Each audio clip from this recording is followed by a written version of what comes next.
Bonjour bien-aimé, comment tu vas ce matin? Alléluia. Le Seigneur te bénisse d'être venu dans sa présence. Amen. Donc nous allons ce matin recevoir encore la semence de Dieu. Nous allons la recevoir parce que le Seigneur nous aime. Il nous a encore comptés parmi les vivants ce matin. Et nous disons souvent que notre Dieu est fidèle. Amen. Et il continue à faire des grandes choses. Donc ce n'est pas tout le monde qui a vu ce jour. Beaucoup ont voulu être là, mais ils n'ont pas pu. Mais si tu es là, c'est le choix de Dieu pour toi. Donc sois béni, sois fortifié au nom puissant de Jésus. Amen. Donc, notre thème ce matin, c'est où aller et quoi faire. Où aller et quoi faire. Bien aimé, c'est des questions que beaucoup peuvent se poser. Je vais aller où? Qu'est-ce que je vais faire face à ma situation? Amen. Bien aimé, un jour, Dieu en avait assez de la violence et la méchanceté qui se passait à Sodome et Gomorrhe. Et il est venu vérifier si ce qu'il entend est vrai. Amen. Est-ce que ce que j'entends là est vrai? Ça peut arriver même à un homme. Que tu entends les mauvaises nouvelles. Tu entends seulement les mauvais rapports. Tu dis bon, ça peut être venant de ta famille, ça peut être venant de ton village, ça peut être venant même de ton quartier. Alors tu décides que je vais aller vérifier. C'est ce qui se passait à Sodome et Gomorrhe. Dieu a entendu tous les rapports qui venaient de la terre. Il entendait les cris, les lamentations de ceux-là qu'on faisait souffrir, de ceux-là qu'on faisait du mal. Il a dit, trop c'est trop. Je pars voir si ce que j'entends est vrai. Et donc, bien-aimé, Dieu est là aujourd'hui. Amen. Comme il est parti vérifier à Sodome et Gomorrhe, il est aussi venu vérifier pour toute la méchanceté, les rapports de violence qu'il entend du Cameroun. Donc Dieu est aussi venu aujourd'hui dans notre nation. Amen.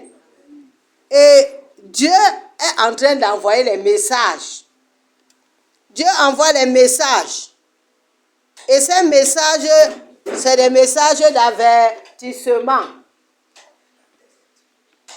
Le Seigneur a dit qu'il est là. Amen. Et personne ne le voit. Personne ne le voit. Personne. Amen. Personne ne le voit. Parce qu'il est un Dieu invisible. Et il est un Dieu secret. Mais il est là. Alors, ce message s'adresse à toi, le peuple de Dieu.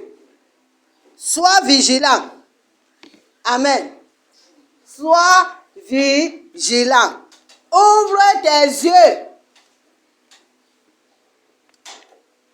Donc, nous allons voir premièrement que Dieu parle par ses serviteurs.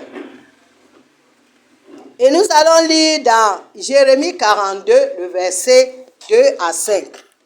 Dieu parle par ses serviteurs. Le prophète Jérémie, ils lui ont dit, s'il te plaît, accepte notre demande. Prie le Seigneur ton Dieu pour nous qui sommes restés en vie. Nous sommes seulement un petit nombre, comme tu peux le voir.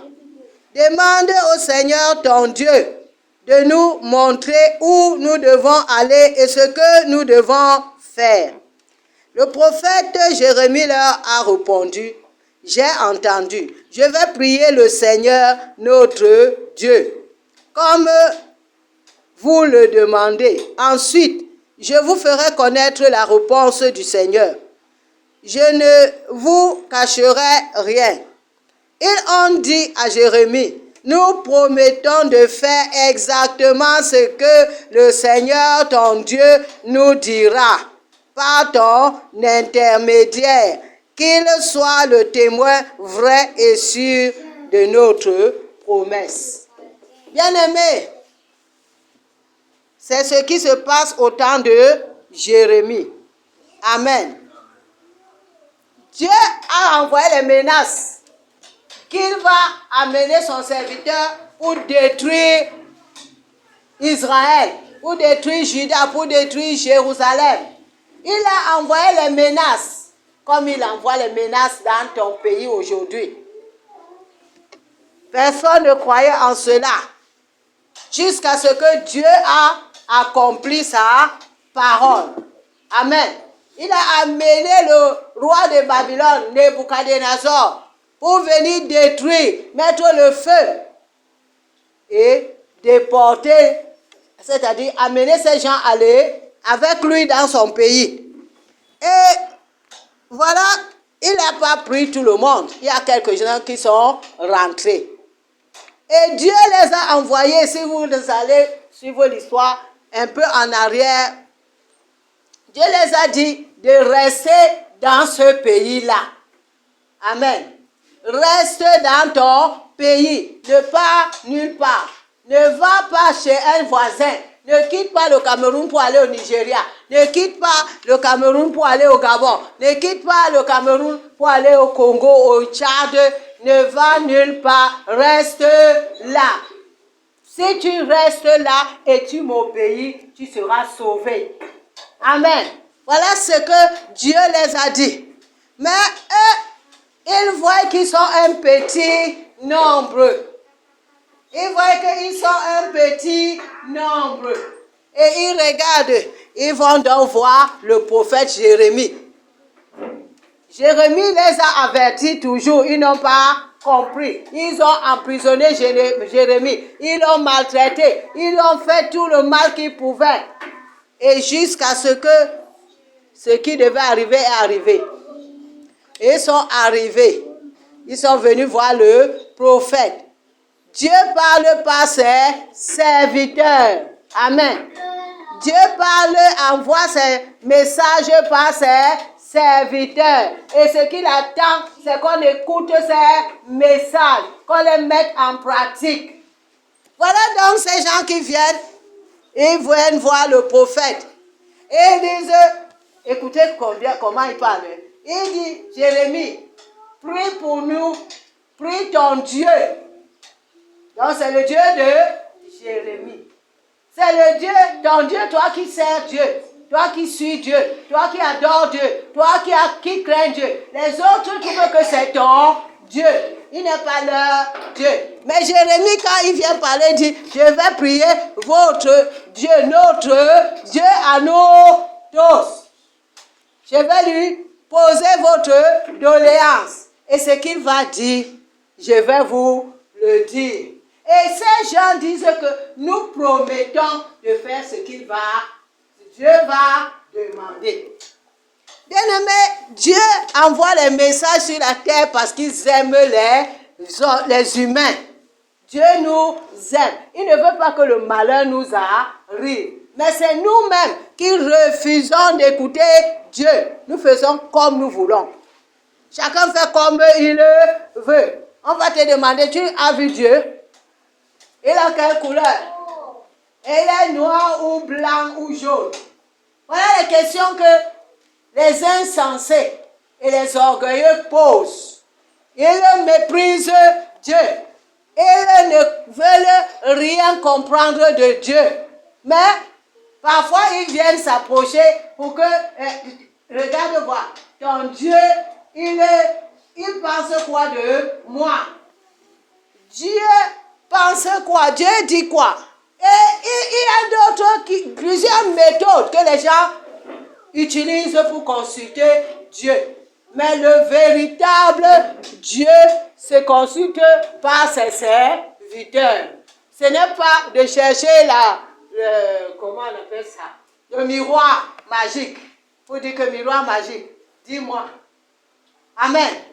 Ce n'est pas pour aller voir le marabout. Dieu parle même par tous ces gens. Amen. Dieu va quand tu vas aller consulter le miroir, Dieu va te montrer ton vrai visage. Il va te montrer, voilà ton vrai visage. Dieu ne parle pas parce que c'est le Dieu de tous les hommes. Il a créé tout le monde. Et il est capable de parler avec tout le monde. S'il a fait parler par la bouche de l'âme. Amen. Donc, ce que Dieu attend, c'est que nous puissions obéir.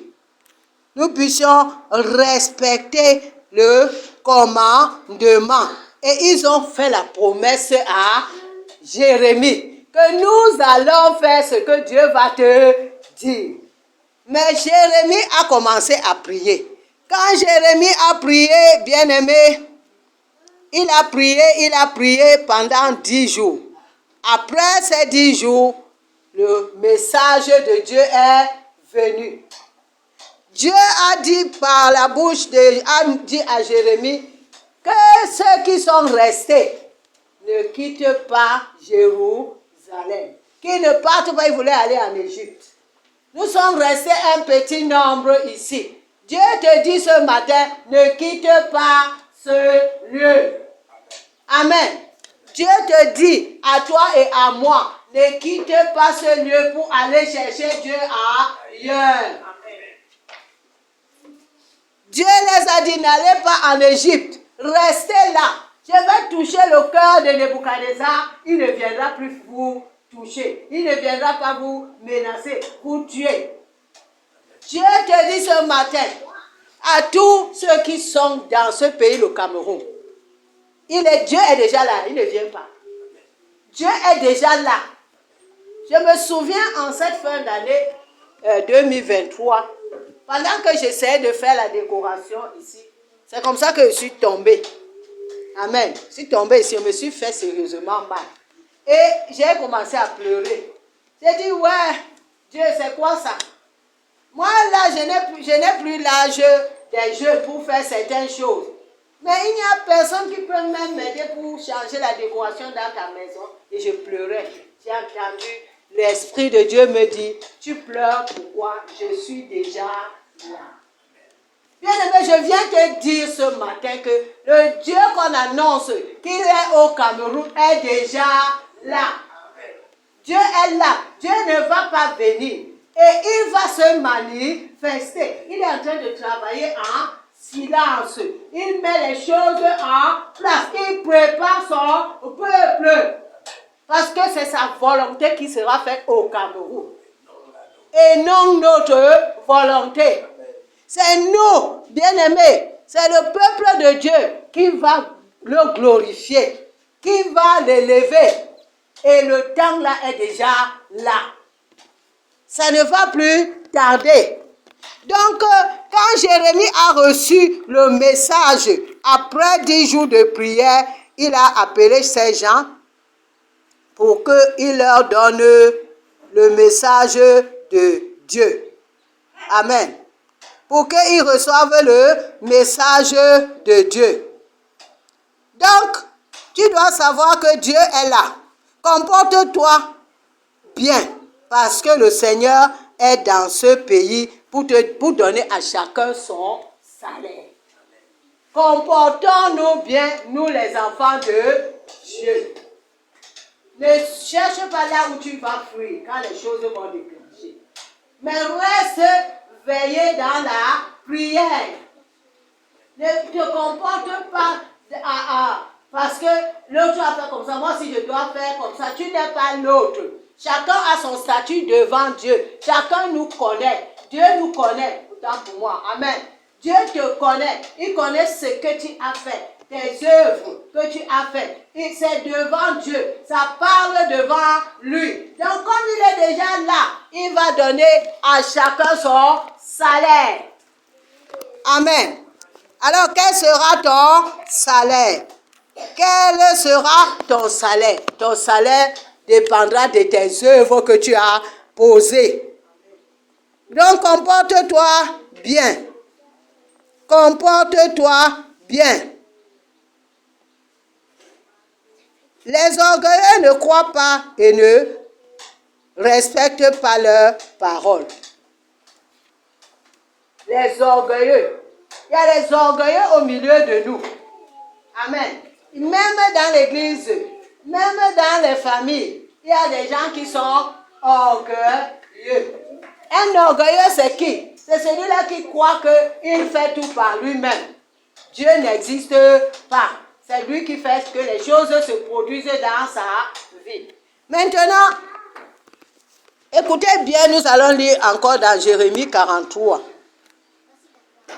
Nous allons encore lire et écouter et voir la réaction des orgueilleux. Jérémie 43 à partir de 2. Alors Azaria, fils de Hoshaya, Hanan, fils de Karéa, et tous ces hommes orgueilleux disent à Jérémie, tu mens, le Seigneur notre Dieu ne t'a pas chargé de nous dire, n'allez pas en Égypte pour y habiter. Mais c'est Baruch, fils de Néria, qui te dresse contre nous. En effet, il veut nous livrer aux Babyloniens pour que ceux-ci nous tuent et nous déportent à Babylone. Ainsi, Johanna, fils de Karéa, les autres officiers des groupes armés et les gens qui les accompagnaient ont refusé d'écouter le Seigneur et de rester dans le pays. Vous comprenez ça? Quand ils sont venus voir Jérémie, ils ont promis qu'ils vont obéir, ils vont faire respecter le message que Dieu va les envoyer par Jérémie. Maintenant, quand le message est tombé contrairement à leur volonté, parce que leur volonté c'était quoi? D'aller en Égypte. Mais comme Dieu dit, n'allez pas en Égypte, restez sur place. Je vais vous protéger. Rien de mauvais ne va vous arriver. Ils ont dit quoi? Que Jérémie est un menteur. Et c'est ce que nous voyons aujourd'hui. Les gens viennent consulter Dieu et il faut qu'on leur dise ce qui les plaît. Amen. On doit leur dire ce qui les arrange. Donc, on ne doit pas leur dire c'est la vérité. Que Dieu veut que chacun fasse comme ça pour vivre, pour être sauvé, pour être délivré. Mais ils veulent que tu les apprécies. Et c'est pour cela que nous voyons aujourd'hui les hommes de Dieu, les pasteurs, ils demandent quoi? L'argent. Amen. Donc, donne l'argent. On va prophétiser sur toi. Le malheur qui t'arrive, ça va partir. Qui a dit ça? Amen. Ils vont prophétiser. Ils vont prophétiser à partir de la parole de qui? De Dieu. Et si Dieu dit que l'homme là, il doit changer de vie. Toi, tu lui dis que si on prophétise, si tu donnes l'offrande, on prophétise, tu seras, tu vas être sauvé. Tu n'auras plus de problème. Ta malédiction va finir. Ton problème va finir. Est-ce que c'est la volonté de Dieu? Dieu a dit, dis-lui qu'il est dans le péché, il est dans la malédiction, il doit se repentir. Tu ne lui dis pas ce qu'il doit faire. Tu l'encourages que, voilà, donne une offrande sacrificielle. Donc, bien-aimé, les hommes aiment ce qui les arrange. Mais le temps est venu où ce n'est plus ce qui t'arrange qui va se passer. C'est la volonté de Dieu qui va se passer dans ta vie. Il a dit qu'il a mis son fouet pour trier. Amen. Son serviteur vient pour trier, pour faire le tri. Il va envoyer ceux qui ne l'ont pas cru d'un côté, ceux qui n'ont pas fait sa volonté d'un côté, et ceux qui ont fait sa volonté d'un côté. Amen. Chacun aura selon ses œuvres. Voilà pourquoi nous qui écoutons ceci, s'il y a encore des zones d'ombre dans ta vie, arrange-toi, mon frère. Arrange-toi, ma soeur. Amen. Parce que Dieu ne vient pas nous donner le lait. Dieu, ce n'est pas ce que les gens inventent. Il est le bon Dieu. Il est le Dieu il est bon envers tout le monde. Il a mis sa loi et il va appliquer sa loi. Amen. Il a laissé sa parole et il va appliquer cette parole. Il ne va pas regarder ton beau visage. Il ne va pas regarder ta belle forme ou bien tes richesses. Donc, arrangeons-nous. Alléluia. Bien-aimé, arrange-toi, mon frère, arrange-toi, ma soeur. Et nous allons voir deux exemples, deux illustrations. Après avoir vu que les orgueilleux n'écoutent pas la parole de Dieu. Amen. Ils font ce qu'ils veulent. Ils ne respectent pas les ordonnances de Dieu. Ils n'ont rien à faire. Ils font comme ils le veulent. Alors, regardons le cas de Lot. Nous avons commencé par l'histoire de Lot. Dieu est descendu à Sodome et Gomorrhe. Maintenant, Lot, qui craignait Dieu, est parti se retrouver dans un pays où on ne craint pas Dieu. Dans un pays où les gens vivent comme ils veulent. Mais qu'est-ce que Lot a fait? Lot ne s'est pas mélangé à eux. Lot ne faisait pas les actes abominables que les gens de Sodome et Gomorrhe faisaient. Il craignait Dieu et il respectait Dieu. Il faisait tout pour qu'ils ne se mélangent pas à eux. Bien-aimé, ce matin, je voudrais te dire, ne te mélange pas aux méchants. Ne fais pas ce qu'ils font. Ils font. Ne deviens pas méchant parce que tu vois que l'autre, il est méchant. Il fait ceci, il fait cela. Il ne pardonne pas. Ne fais pas cela. C'est pourquoi Lot seul a été sauvé à Sodome et Gomorrhe. Lot et sa famille. Amen. Lot seul et sa famille ont été sauvés de Sodome et Gomorrhe. Est-ce que tu comprends ça? Donc, bien-aimé, il y aura le feu pour détruire le Cameroun. Il y aura la guerre, il y aura l'épée, il y aura la famine. Mais si tu es juste, Dieu va te préserver. Il ne va pas te détruire avec le méchant. Il ne va pas le faire. Il va te préserver si tu veilles, si tu restes dans la prière. Si tu continues à le craindre, à l'adorer, Dieu va te préserver dans ce carnage. Amen. Dans ce chaos qu'il est en train d'annoncer, personne ne voit, personne ne croit, personne n'écoute. Hein? Il y a d'autres qui, quand celui-là que Dieu a mis la parole pour lui donner la prophétie parle, dit, moi je vais prier que cela n'arrive pas. Toi, tu es qui? Donc, je vous avais donné un témoignage ici de deux enfants camerounais qui sont partis à l'aventure en Angola. Ils se retrouvent au Gabon. Et ils doivent passer par le Congo pour arriver en Angola. Alors, à cette époque-là, il y avait la guerre au Congo. Ils sont arrivés là-bas. Ils sont arrivés au Congo, à la frontière du Congo, Gabon-Congo. On les a arrêtés. Tous ceux qui arrivaient, on les a arrêtés et on les mettait dans les conteneurs, selon leur nationalité. Donc, tous les Camerounais là étaient dans un conteneur avec les deux jeunes garçons là. Voilà, donc, ils étaient des amis. Et c'est comme ça que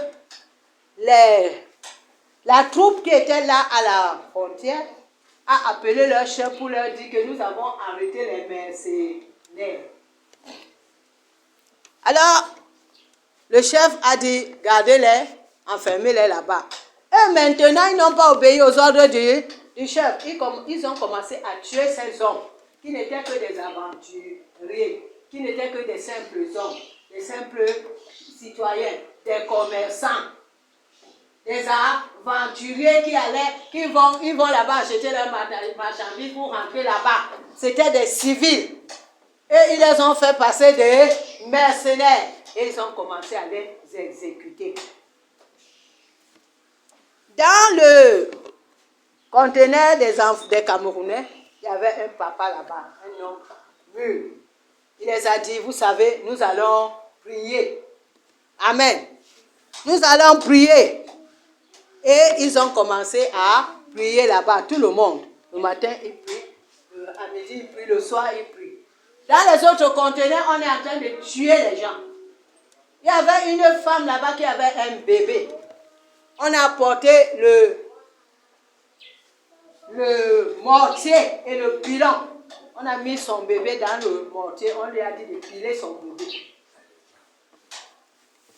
Je vous assure que quand j'ai écouté cette histoire, ça m'a retourné d'entendre qu'on a pilé le bébé là.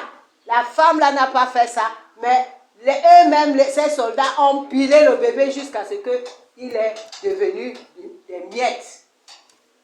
Et on a tué sa mère. Maintenant, nos frères camerounais, ils sont restés les seuls. Et c'est comme ça qu'on les a aussi sortis, on les a alignés pour les tuer. Et c'est ce jour-là que le chef est venu. Le chef les regarde, il dit, mais où sont les mercenaires que vous avez dit? Parce que vous les tuez comme ça, on les fait barbe les yeux. Il dit que, mais où sont les mercenaires? Vous m'avez dit que vous avez arrêté les mercenaires ici, là. Ils sont où? Il leur dit que, mais les voici, on a déjà tué tous les autres. Voici ceux qui restent. Le chef leur dit que quoi? Mais vous avez tué des civils? Où sont ces hommes ne ressemblent pas à des mercenaires.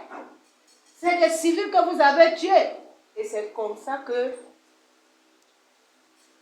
le chef a dit non, libérez-les. Ils disent non, on ne peut pas les libérer. Vous savez les histoires ce genre d'histoire. C'est comme ça qu'on a dit, le chef a dit bon, vous n'allez pas les tuer tous, libérez quand même. Et ces deux amis, donc ces deux enfants qui allaient en Angola, étaient côte à côte. On les a séparés.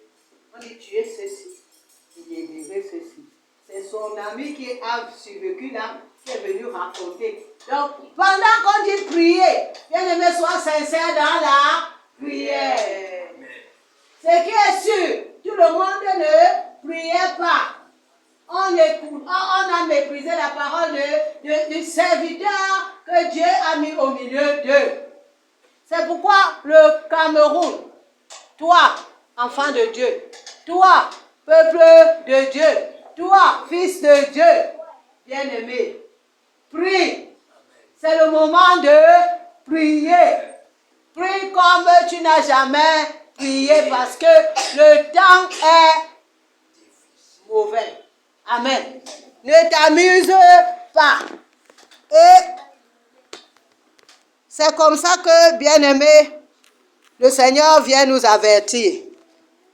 Et il nous dit tout ce que nous devons faire. Donc, Dieu est venu nous avertir. Le Seigneur Jésus a dit quelque chose dans les évangiles. Il dit que comme cela se passait au temps de Noé, les hommes mariaient leurs femmes, les hommes faisaient leur business, les hommes faisaient toutes sortes de choses. Et le déluge est venu. Amen. Le déluge est venu, ça les a surpris. Une seule personne dans toute cette génération a été sauvée. Noé et sa famille. Et je crois qu'aujourd'hui, tu seras un Noé qui sera sauvé, toi et ta famille. Dans tout ce qui veut arriver au Cameroun. Que ça arrive le matin, à midi ou le soir. Sois prêt. Amen. Sois prêt. Consulte le Seigneur. Consulte le Seigneur. enfants de Dieu, levons-nous, prions pour notre peuple, pour notre nation. Consulte le Seigneur. Demande-lui où aller, quoi faire. Amen. Où aller? Seigneur, en ce moment, où est-ce que je dois aller? Qu'est-ce que je dois faire? Et fais ce que le Seigneur va te dire. Ne sois pas comme ces gens du temps de Jérémie qui sont partis consulter Dieu et quand Dieu donne la réponse, ils disent que c'est Jérémie qui ment. Amen. Dieu ne va pas te mentir toi-même. Sois ton propre prophète. Consulte Dieu. Amen. Le Seigneur est le même. Hier, aujourd'hui et éternellement. Il n'a pas changé. Ce qu'il dit, il va le réaliser. Que vous croyez ou que vous ne croyez pas, Dieu va accomplir sa parole. Que le Seigneur bénisse sa parole ce matin. Qu'il te bénisse au nom puissant de Jésus. Amen.